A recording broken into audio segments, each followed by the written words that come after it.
Hey everybody, Black Ninja 797 here, and welcome back to another episode of Left 4 Dead 2 Myth Busting Mondays. And in today's video for the final myth, we're going to be testing to see if whether or not that if you can use frag rounds to launch objects such as Chompski across the map. So imagine, if you will, let's say you're playing Dark Carnival and you're trying to get the achievement for rescuing Chompski.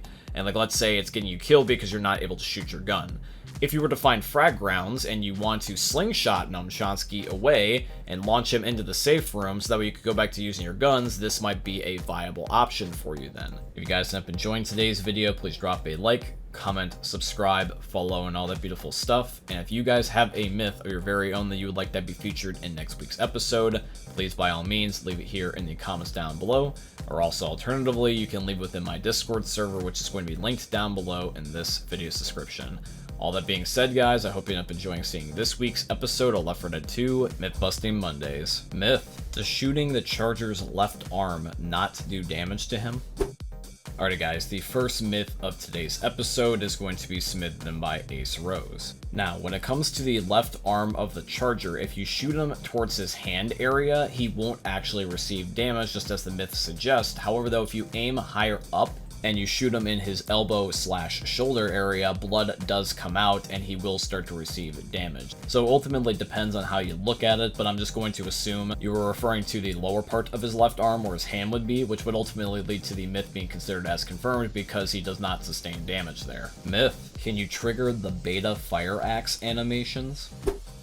Alrighty guys, the second myth is submitted in by Dr. Zed, aka Dan. Now this takes inspiration from some prior myths that we've done on the channel, looking for secret reload animations on guns, and one of those was the hunting rifle, for example, which ultimately ended up being confirmed, where you were able to trigger a beta reload animation by shoving and picking up gas cans. So that is kind of what we're attempting to do here with the fire axe, but instead of reloading, we're just going to shove and see if it ends up doing one of its old animations from the beta days. Now I do have a description here on the Left 4 Dead wiki of what the old animation used to look like. In an early gameplay video, the fire axe had an animation in which the survivor brings it over the infected's head and slices downward, chopping it in half. This was later abandoned.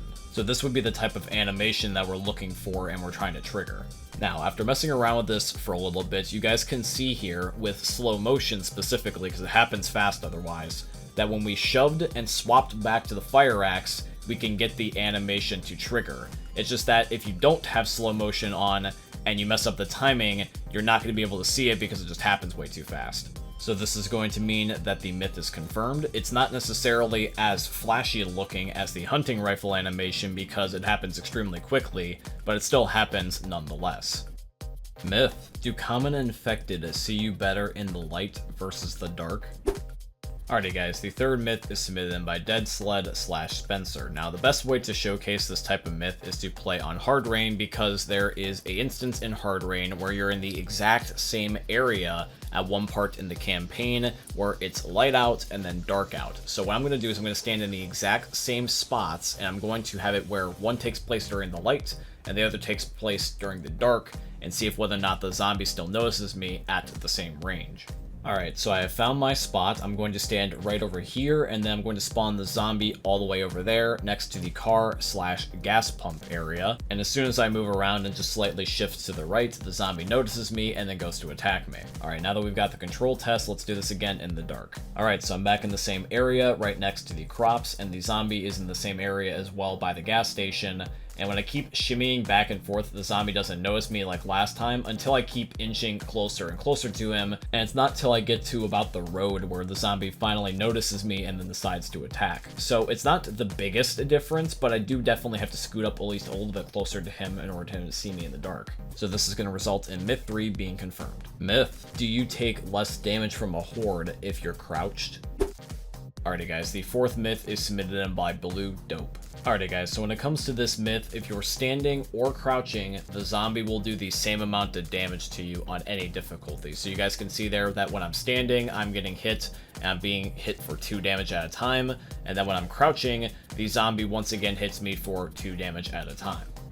Now, specifically in your comment, you do use the word horde, so I think I know what's going on here. Because of the way that the Left 4 Dead mechanics work, if a zombie hits you in the back, they do slightly less damage and only do 1 damage on normal mode in comparison to the 2 damage that they would do from the front. I'm gonna make an educated guess and assume that you were in a situation where your character was crouched and hunched over in like a fetal position and you were surrounded by zombies, and just as many zombies that were hitting you from the front were also hitting you in the back, and since they do less damage from the back, you probably thought that was the crouching that was the reason why you weren't dying as quickly, instead of it being the fact that the zombies were hitting you from behind. But that's just my hypothesis. You can feel free to let me know if that was the case in the comments down below.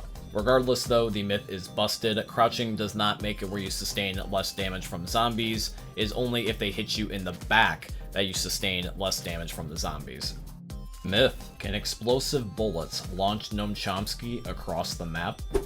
Alrighty guys, and then the final myth is submitted in by Tacky Rogueblader. So if we shoot Gnome Chompski with just normal bullets, he won't end up going that far. But if you shoot him with explosive bullets, oh yeah, he definitely goes a lot farther. So just like I was referring to it back at the beginning of the video, if you guys were in a situation where you're carrying Gnome Chompski throughout the map and you're getting ambushed, you could just do this, get Gnome Chompski out of the way, and then just pick him up later. And here's some bonus content for you. You can even do this trick with some other objects like the Coca-Cola step on NSenr, and you can be able to complete the crescendo event ridiculously fast. So yeah guys, the last myth is confirmed. You can use explosive bullets to launch Gnome Chompski, but also other things as well.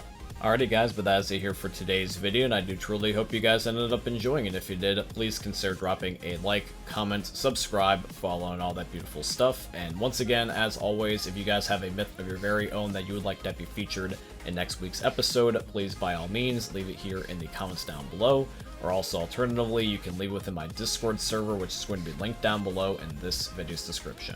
As we wrap up the video guys, just want to mention 2 last quick things. Number 1, I have a second YouTube channel now. It is called Black Ninja 797 Extras. And on this channel, I'm going to be uploading and posting additional content that you would normally not see here on my main channel, such as gameplay walkthroughs, funny moments with my friends, and Challenge Accepted, which was a series I used to do here on my main channel where I play games you guys requested me to play. If you guys want to check out the second channel, there is going to be a link down below in this video's description.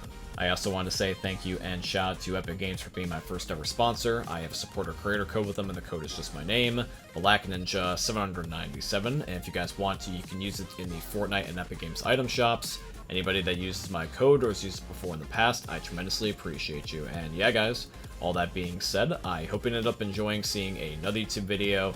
One of the most unique YouTubers are ever going to see. Thanks for watching guys, I love all of you, and peace out. Hey meme lords, Jesus here, and you better have enjoyed that video there by the eternal god Daddy Ninja. You should probably subscribe too, or the mighty Moab will come for your balls. If you enjoyed the video, you might like it too, and give me the memes. Flash, bang, boom!